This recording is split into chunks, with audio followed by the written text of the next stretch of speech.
میرا بھائی شرک جو ہے نا اس کی کئی قسمیں ہیں۔ موٹی بات یہ یاد رکھ لیں کہ جو اللہ کے ساتھ کسی غیر اللہ کو شریک کرے وہ بھی مشرک ہے۔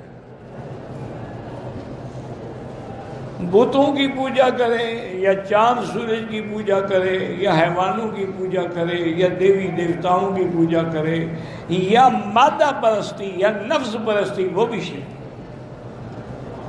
اس لیے آدمی کو ہر قسم کے شرک سے بچنا چاہیے، حتیٰ کہ ریا شرک ہے۔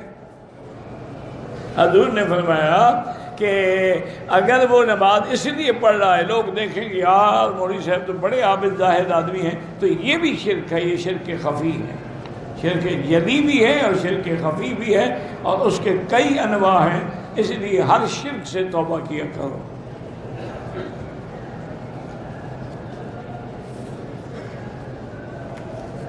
ایک ہوتا ہے رسمی باتیں، وہ الگ ہے، عقیدہ یہ ہو۔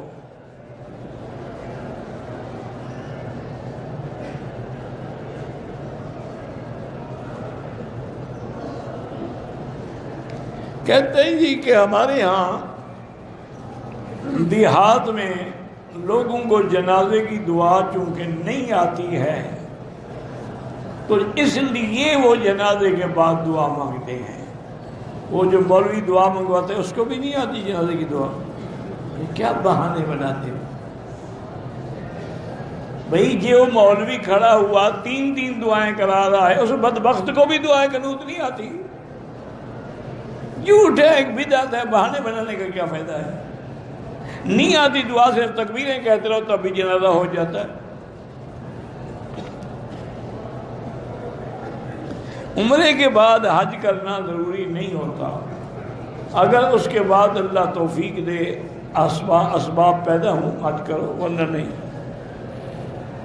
خاندانی منصوبہ بندی والوں کو اگر ہم مکان کرائے پہ دیں، میرا بھائی بات یہ ہے کہ کرائے پہ دینا تو بینک ہو یا منصوبہ جائز ہے، افضل یہ ہے کہ نہ دو، چونکہ ایک قسم کا یہ بھی تو تعاون ہے نا، اور اللہ کا ہمیں حکم ہے کہ تعاونوا علی البر والتقوی ولا تعاونوا علی الاثم والعدوان۔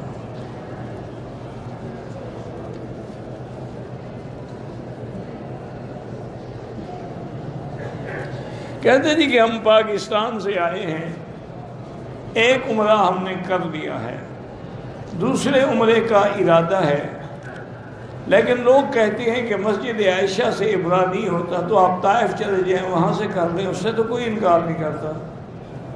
مدینہ شریف چلے جائیں، وہاں سے عمرہ کر لیں، اس سے تو کوئی انکار نہیں کرتا۔ جوفہ چلے جائیں، وہاں سے عمرہ کر لیں، اس سے تو کوئی انکار نہیں کرتا۔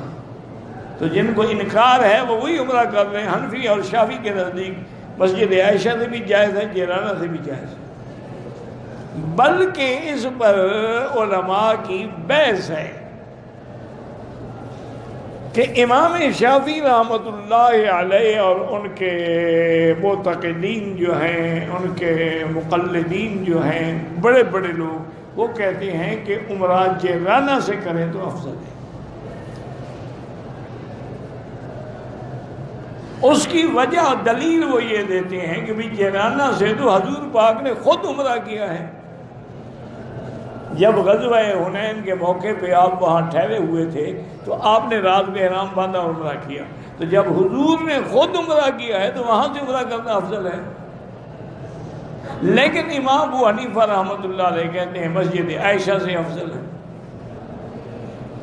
یہ تو علمی بحث موجود ہے، اب ایک آدمی مانے ہی نہ تو اس کا کیا علاج ہے؟ اب وہ امام صاحب کہتے ہیں کہ میرا بھائی جیرانہ سے حضور نے عمرہ کیا ہے، وہ فعلی حدیث ہے، اور مسجد عائشہ سے حضور نے حکم دیا ہے، یہ قولی حدیث ہے، اور قولی حدیث فعلی سے افضل ہوتی ہے۔ فعلی حدیث تو کبھی کبھی جواز کے لیے بھی ہوتی ہے، جیسے حضور نے کھڑے ہو کر پیشاب فرمایا، بخاری شریف میں حدیث ہے، تو یہ فعل تو ہے حضور کا، حدیث میں بھی ہے، حدیث بھی بخاری شریف کی ہے، لیکن سنت تو نہیں ہے کہ کھڑے ہو کے پیشاب کرو۔ سنت تو وہ ہے جو بیٹھ کے کیا جائے ہمیشہ۔ وہ تو اتفاقاً اگر حضور جیرانہ میں نہ ہوتا تو عمرہ بھی نہ کرتے۔ لیکن یہاں تو حکم دیا ہے بی بی عائشہ کو کہ بھائی کو لو اور جا کے وہاں کر لو. تو اس لیے بہرحال امام ابو حنیفہ رحمۃ اللہ علیہ، امام شافعی کے نزدیک مسجد عائشہ سے بھی جیرانہ سے بھی بتا. اچھا، امام احمد حنبل بھی فرماتے ہیں کہ اگر عذر ہے تو پھر ان کے نزدیک بھی مسجد عائشہ سے جائز ہے. وہ بھی کہتے ہیں کہ بغیر عذر نہ کرے.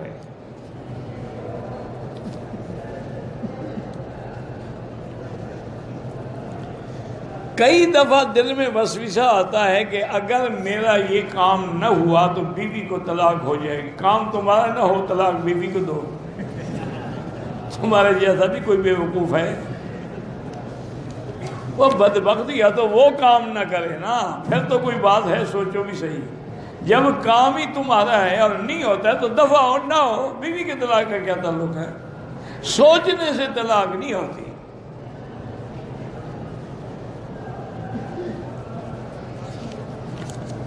سوچتے رہو کہ میں کھانا کھا رہا ہوں تو بھوک مٹ جائے گی. سوچنے سے کچھ نہیں ہوتا. لیکن بری سوچ بھی نہیں ہونی چاہیے.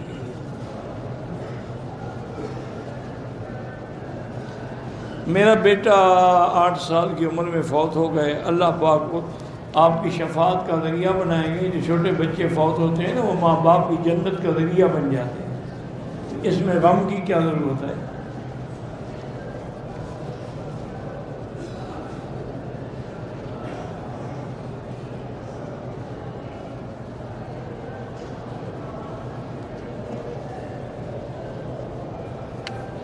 کہتا ہے کہ ایک آدمی نے مجھے کہا کہ ایک پلاٹ میں نے خریدنا ہے، مجھے پلاٹ تلاش کر کے دو.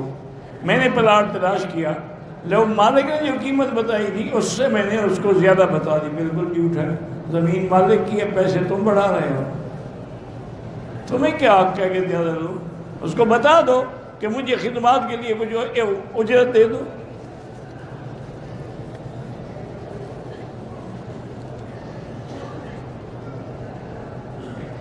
بعض لوگ روضہ رسول مسجد نبوی میں ایک پتھر ہے، لوگوں کو زیارت کراتے ہیں کہ یہ روضہ پاک کا پتھر ہے. پتہ نہیں ان کو کہاں سے مل گیا. یہاں تو کسی کو نہیں ملا 1400 سال. کہ ہمارے مولویوں نے ڈھونڈ لیا، چونکہ غیر اللہ میں سجدہ کرنا ہے. سب جھوٹ ہے. یہ پتھر تو ابھی سعودی حکومت نے لگائے ہیں. یہ کہاں سے حضور پاک کے روضے کا پتھر ہو گیا؟ پھر روضہ پاک بھی حضور نے خود نہیں بنایا، صحابہ نے بھی نہیں بنایا، تو روضہ پاک کا پتھر کیسے ہو گیا؟ اللہ نے عقل نہیں دیا ہے، بھوسا بھرا ہوا ہے.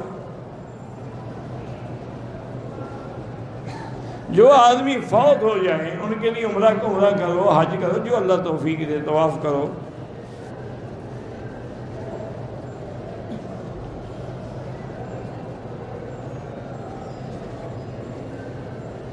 کہتے ہیں جی کہ ایک صاحب نے فرمایا ہے کہ جب حضور صلی اللہ علیہ وسلم سفر پہ جاتے تھے تو بیویوں کے درمیان میں قرعہ ڈالتے تھے کہ کس بیوی کے نام قرعہ نکلتا ہے، اس کو پھر ساتھ لے جاتے تاکہ باقی. اچھا، یہ مسئلہ بھی سمجھ لو. حالانکہ حضور بیویوں کے درمیان عدل کے پابند ہی نہیں تھے. اللہ نے حضور کو رعایت دے دی، جس بیوی کو چاہے ساتھ لے جائیں، آپ کے لیے کوئی پابندی نہیں. لیکن پھر بھی حضور عدل کی رعایت کرتے تھے کہ قرعہ ڈال لو تاکہ دوسری بیویوں کو تکلیف نہ ہو. باقی کہتے ہیں جی امام حنیفہ فرماتے ہیں کہ قرعہ ڈالنا جو ہے یہ تو جوا ہے. کس نے کہا ہے آپ کو؟ امام حنیفہ سے ملے ہیں آپ؟ ان کی کون سی کتاب؟ خدا ہدایت دے. قرآن تو قرآن میں ہے. اللہ فرماتے ہیں وما كنت لديهم اذ يلقون اقلامهم ايهم يكفل مریم. میرے مدنی آپ وہاں موجود نہیں تھے جب بھی مریم کی کفالت کے لیے قرآن ڈالا جا رہا تھا. قرآن تو قرآن میں ہے، حدیث کا حکم ہے. امام حنیفہ کیسے کہہ سکتے ہیں کہ جوا ہے؟ اور کہاں ہے یہ لفظ؟ مجھے لا کے دکھاؤ اگر جرت ہے تمہیں، ورنہ توبہ کرو. ائمہ کے بارے میں بغض رکھنے والے کے لیے بڑی سخت سزا ہے.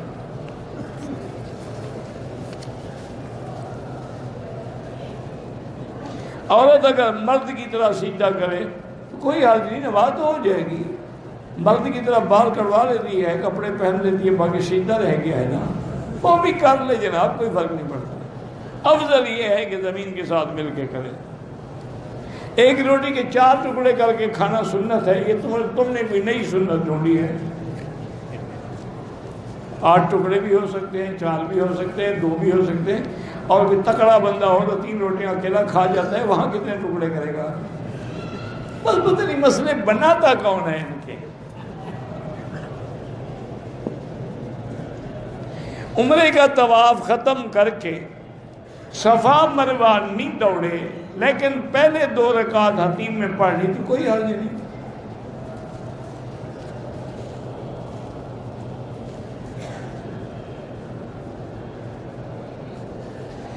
میں مدینے سے عمرے کے لیے آیا، میقات پہ پہنچی تو عصر کی اذان ہو گئی، احرام باندھ کے میں نے نفل پڑھ لی، کوئی حرج نہیں، لیکن پڑھنے کی ضرورت نہیں تھی۔ عصر کی نماز پڑھ کے نیت کر لیتے، لیکن عصر سے پہلے آپ نے اگر 2 رکعت پڑھی ہے تو کوئی حرج نہیں، عصر کے بعد پڑھنا منع ہے۔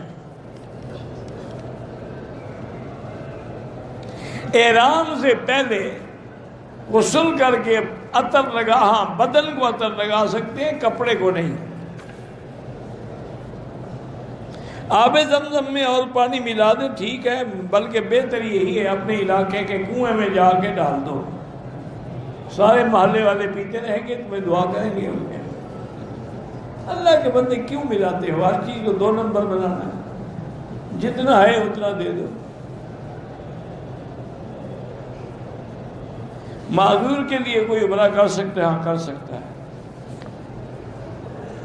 اذان کے بعد دعا ہاتھ اٹھا کے مانگنا ثابت نہیں ہے۔ دعا کا حکم ہے کہ جب اذان ختم ہو جائے درود شریف بھی پڑھو اور یہ دعا کرو، اللہم رب هذه الدعوة التامة والصلاة القائمة آت محمد الوسیلۃ والفضیلہ وابعثہ مقاما محمودا۔ ہاتھ اٹھانے کا حکم نہیں ہے۔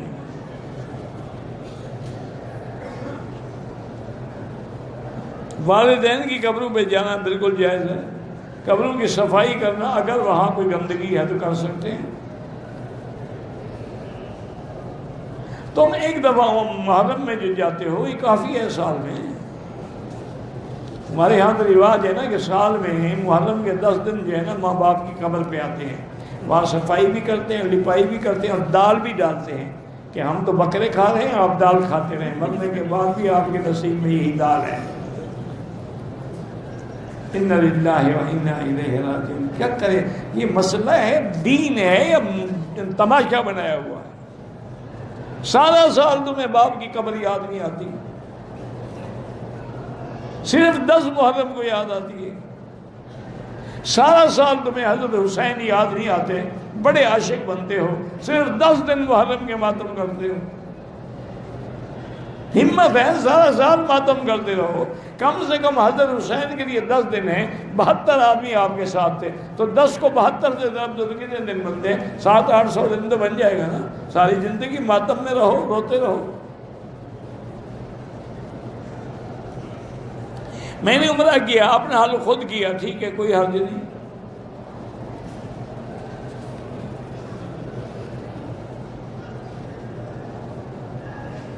میں فوج میں ملازم ہوں، میری تنخواہ سے پیسے کٹتے ہیں، پروویڈنٹ فنڈ جسے کہتے ہیں، حکومت میری کٹنگ سے کاروبار بھی کرتی ہے، منافع سے ہمیں پیسے ملتے ہیں، وہ جائز ہے۔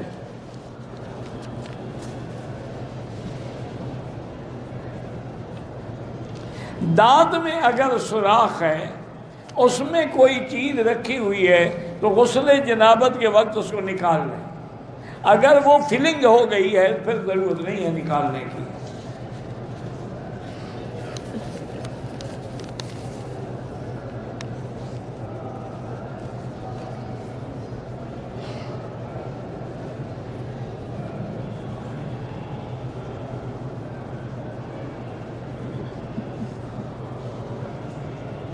شادی کے لیے اس نے کورٹ سے اگر خلو لیا ہے، اس سے دوسری شادی ہو ہی نہیں سکتی جب تک کہ وہ پہلا خاوند طلاق دے، کیونکہ ہمارے کورٹ جو ہے نا وہ تو انگریزی کورٹ کے مطابق فیصلے کرتے ہیں۔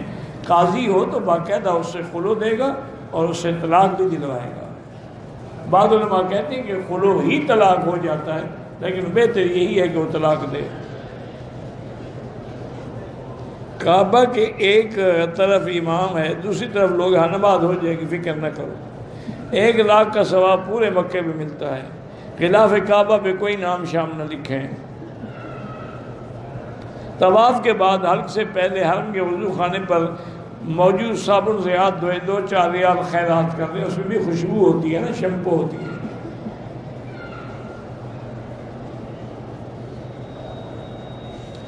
میرے دوست نے کہا کہ میری بیوی فوت ہو گئی ہے، مجھے وہ آخرت میں نہیں چاہیے، تو اس کو طلاق دے سکتا ہے؟ طلاق زندگی میں ہوتی ہے، مرنے کے بعد تو نہیں ہوتی۔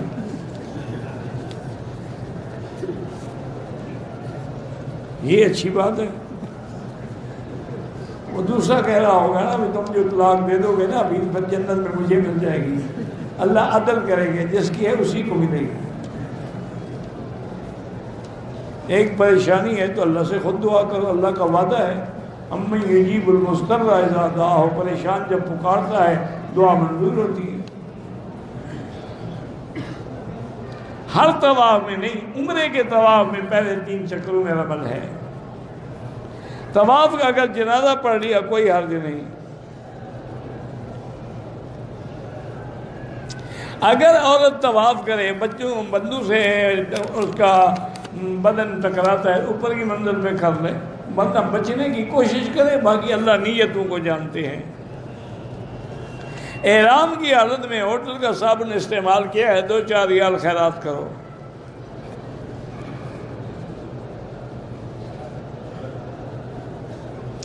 بہت سارے دنیا میں بہن پتہ نہیں بہت بڑے لوگ ہیں خوش نہیں رہتے، اللہ خوشی نصیب کرے، استغفار کرو۔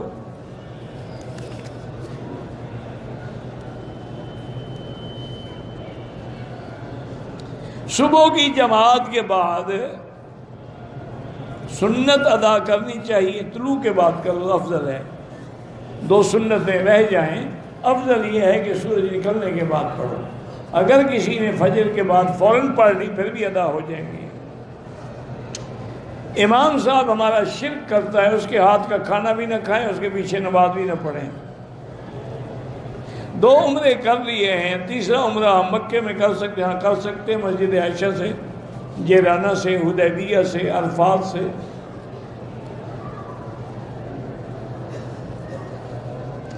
آج ایک عورت کو اگر حیض آیا ہے، 4 دن باقی ہیں، پاکستان جاتے وقت کیا کریں؟ چلی جائیں۔ اس کے لیے طواف الوداع عمرے میں ہوتا ہی نہیں۔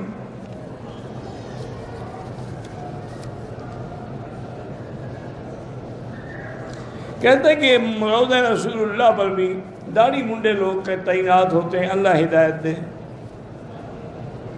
دم واجب ہو گیا، پیسے نہیں ہیں، پاکستان جا کے کسی کو دوست کو بھیج کے کرا دیں۔ طواف کے دوران اگر چپل ہاتھ میں ہو کوئی حرج نہیں ہے۔ زمزم کے پانی سے نہا سکتے ہیں، ہو سکتے ہیں۔ عمرہ ایک کا ایک کے لیے ہوتا ہے، ایک 3 کے لیے نہیں ہوتا۔ عورت حرم میں امام کے پیچھے نماز پڑھے، بالکل پڑھے۔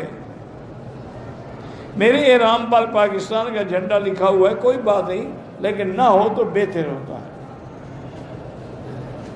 عصر کے بعد طواف کی نماز نہ پڑھیں، مغرب کے بعد پڑھیں۔ بوز کی ایک قسم کا مہنگا کپڑا ہے، 1500 میں سوٹ دیا، بہرحال یہ جائز ہے، یہ خالص ریشم نہیں ہے۔ خالص ریشم ہوتا تو 1500 میں تمہیں 1 میٹر بھی نہ ملتا، تم تو سوٹ کہہ رہے ہو 1500 میں، یہ تو کیمیکل کا بنا ہوا ہے۔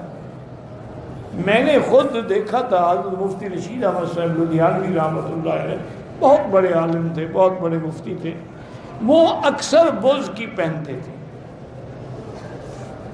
میں نے ایک دن حجت کر کے میں نے کہا حضرت یہ سنا ہے کہ بوز کی ریشم، انہوں نے فرمایا بھائی میں نے باقاعدہ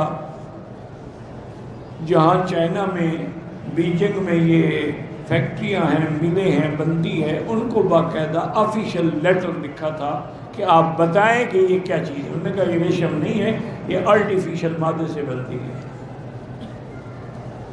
ویسے بھی اصول ہے، ریشم حرام ہے جو کیڑے سے نکلتا ہے خالص، وہ تو تمہیں 1500 کا کوئی 1 میٹر بھی نہیں دے گا۔ میں نے لندن آکسفورڈ اسٹریٹ پہ ہائیلینڈز اسٹور میں ایک چھوٹا سا رومال تھے وہ پیکٹ میں نے کہا یہ چھوٹی چھوٹی چیزیں ہیں، یہ لے دوں دوستوں کو ہدیہ دینے کے لیے. تو اس سے میں نے پوچھا کہ بھائی یہ کیا کیا؟ انہوں نے کہا یہ 200 پاؤنڈ ایک چھوٹا سا رومال اتنا.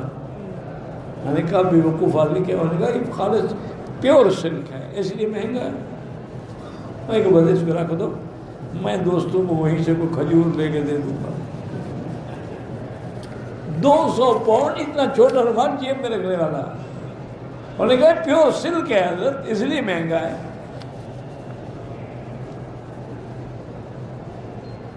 پاکستان سے عمرہ کرنا چاہتا ہے تو آپ میقات سے مسجد عائشہ سے یہ جرنا سے کریں. میری زبان میں لکنت ہے، اللہ سے دعا بھی کیا کریں اور وہ دعا پڑھا کریں جو حضرت ابراہیم نے پڑھی ہے. حضرت موسیٰ رب اشرح لی صدری ویسر لی امری واحلل عقدۃ من لسانی یفقہوا قولی. مسجد الحرام میں نماز جنازہ خاموشی سے کیوں پڑھتے؟ ہوتا ہی خاموشی سے. یہ تو آپ کے ملک میں مولویوں نے زور سے نکالا ہے. ان کو بھی ابھی خیال ہے، ان کے ماں باپ کا جنازہ بھی ایسا ہوا تھا. ان کو ابھی مسئلہ سمجھ آیا 1400 سال کے بعد کہ جنازہ ابھی اونچی آواز میں دعائیں پڑھو. ویسے کوئی دعا اونچی آواز میں مانگے تو کہتے ہیں بدعت ہے. مرضی ہے جو مرضی ہے بھائی، مفتی لوگ ہیں لیکن ہیں یہ مفت سے مفتی، فتوے سے نہیں ہے. مفت جو ہو وہ بھی مفتی ہوا نا. ایک آدمی کا عمرے کے طواف ادھر وضو ٹوٹ گیا، 5ویں چکر میں طواف مکمل کیا، سر بھی کر اس نے غلطی کی، دوبارہ طواف کر لے، دہرا دے کہ جو میں نے 2 چکر بغیر وضو کے کیے پورا طواف دہرا دو. مکروہ وقت پہ نفل نہ پڑھیں، بعد میں پڑھیں. میت کے اوپر خلاف کعبہ کا ٹکڑا رکھنا ناجائز ہے. تبلیغی جماعت کیسی ہے؟ ساتھ چل کے دیکھ لیں کیا کہتے ہیں. اچھے کام سکھائیں تو مان لیں، اگر وہ چوری ڈاکہ سکھاتے ہوں تو نہ مانیں. قبر کو سیدھا شرک ہے. غیر مذہب کو زمزم دے سکتے ہیں، دے سکتے ہیں. وہ جہل نہیں پیتا تھا زمزم، کیا پیتا تھا؟ بد نظری سے کیسے بچا جائے؟ نظر نیچے رکھیں اور لا حول پڑھتے رہیں.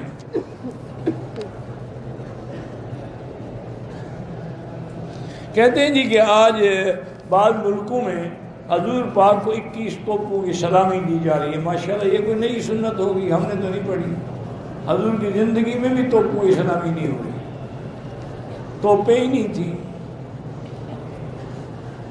ٹھیک ہے بھائی، ایک رواج ہے، رواج ہے، سنت نہیں.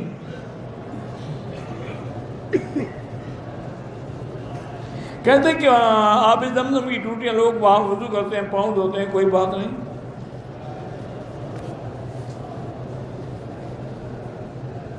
اپنے کسی مرے کے لیے صدقہ عمل کرتے ہیں، اس کے عمل کو اپنے سارے مسلمانوں کے لیے نہیں، اسی کے لیے ہو. باقی ہاں کسی کے نام پر مسجد بنا دو تو سارے مسلمان فائدہ اٹھاتے رہیں گے. اگر بطور گارڈ میں بینک میں ملازم ہوں کوئی حرج نہیں، لیکن دوسری جگہ تلاش کرتے رہیں. جنازے میں سورۃ فاتحہ حنفی مسلک میں نہیں ہوتی. فرض نماز کے بعد بھی اجتماعی دعا ضروری نہیں ہے. لوگوں کے حسد سے بچنے کے لیے کیا کریں؟ لا حول ولا قوت الا باللہ العلی العظیم پڑھا کریں. میں والدین کو عمرے پہ لانا چاہتا ہوں لیکن مجھ پہ قرض ہے. زکوٰۃ میں پہلے اپنے قرض ادا کرو پھر والدین کو عمرے پہ لے آنا. میرا فرض تھوڑا ہے. زندہ لوگوں کے لیے عمرہ نہیں ہوتا. میں مکے میں کام کرتی ہوں، میں نے عائشہ مسجد حرام نہیں باندھا، کیا دم ہے؟ نہیں، کوئی دم نہیں.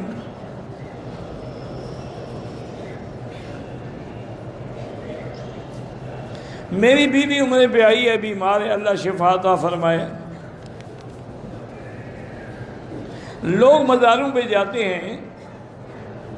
میرا بھائی مزاروں پہ جانا منع نہیں، وہاں بدعات اور شرک کرنا منع ہے. سجدے کرنا، طواف کرنا، قبر والوں سے مانگنا یہ منع ہے. ویسے کیوں نہ جاؤ؟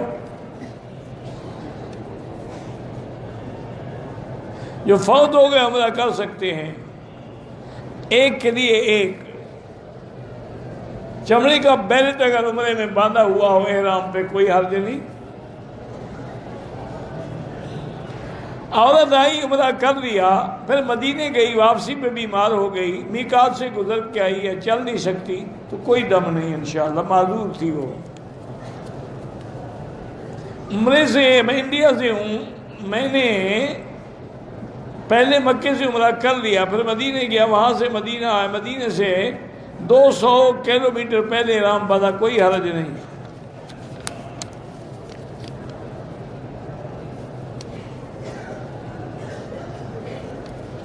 لا یجوز للنساء ان یجلس مع الرجال، عورتوں کو مردوں کے اندر نہیں بیٹھنا چاہیے۔ اولاد نہ ہو تو کیا دعا پڑھے؟ علاج بھی کریں، اور قرآن میں جو دعا ہے رب لا تذرنی فردا وانت خیر الوارثین۔ اگر ایک آدمی احرام باندھ کے آیا، تھکا ہوا تھا، سو گیا، صبح اٹھ کے عمرہ مکمل کیا، کوئی حرج نہیں۔ قصر میں مرد کے لیے سارے سر کے چوتھا حصہ بال کٹ جائیں۔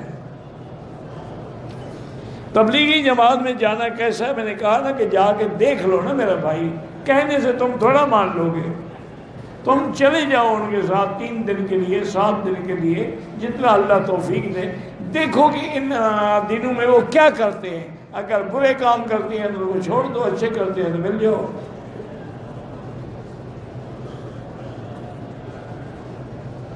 کمرے میں خوشبو چھڑکی جاتی ہے، انجانے میں ایک انگلی کے پور پہ لگ گئی، کچھ نہیں ہوتا ہے، واللہ اعلم۔ ربنا تقبل منا انک انت السمیع العلیم وتب علینا انک انت التواب الرحیم۔ اللہم انا نسألک باسمائک الحسنی وصفاتک العلی، اللہم انا نشہد بانک انت اللہ لا الہ الا انت الاحد الصمد الفرد الذی لم یلد ولم یولد ولم یکن له کفوا احد۔ اللہم انت ربی لا الہ الا انت الحنان المنان بدیع السماوات والارض یا ذا الجلال والاکرام یا ذا الجلال والاکرام۔ اسألک باسمائک الحسنی وصفاتک العلی، اللہم اصلحنا واصلح بنا واصلح اولادنا واولاد المسلمین، اللہم اصلح بناتنا وبنات المسلمین، اللہم اصلح ذریاتنا وذریات المسلمین، اللہم اصلح لنا شاننا کلها فلا تکلنا الى انفسنا طرفۃ عین قط ولا اقل من ذلک، اللہم لا تجعلنا مسقطا للماجرین، لا تجعلنا عقدة للآکرین، لا تجعلنا فتنة للقوم الظالمین، اللہم اصرف عنا وعن اہلنا واولادنا وبلادنا کید الکائدین وحقد الحاقدین وحسد الحاسدین ومکر الماکرین والسحر الساحرین والظلم الظالمین، یا قوی یا عزیز یا قوی یا عزیز۔ اللہم لا تجعلنا من القانتین ولا تردنا عن بابک خائبین۔ یا اللہ بیماروں کو شفا عطا فرما، یا اللہ ہماری ظاہری باطنی روحانی جسمانی بیماریاں دور فرما، یا اللہ بے حیاؤں کو حیا عطا فرما، بے اولادوں کو اولاد صالح عطا فرما، قرض داروں کے قرض عطا فرما، جن کا رزق تنگ ہے ان کے رزق میں برکتیں عطا فرما، جن کے گھروں میں بچیاں ہیں ان کو خیر کے رشتے نصیب فرما۔ یا اللہ پوری دنیا میں جتنی مسجدیں ہیں، مدرسے ہیں، دین کے ادارے ہیں، دین کی جماعتیں ہیں، دین کے افراد ہیں، ان کی جان مال آبرو عزت کی حفاظت فرما۔ یا الہ العالمین، یا ارحم الراحمین، حرمین الشریفین کو قیامت تک ہر فتنے سے محفوظ فرما۔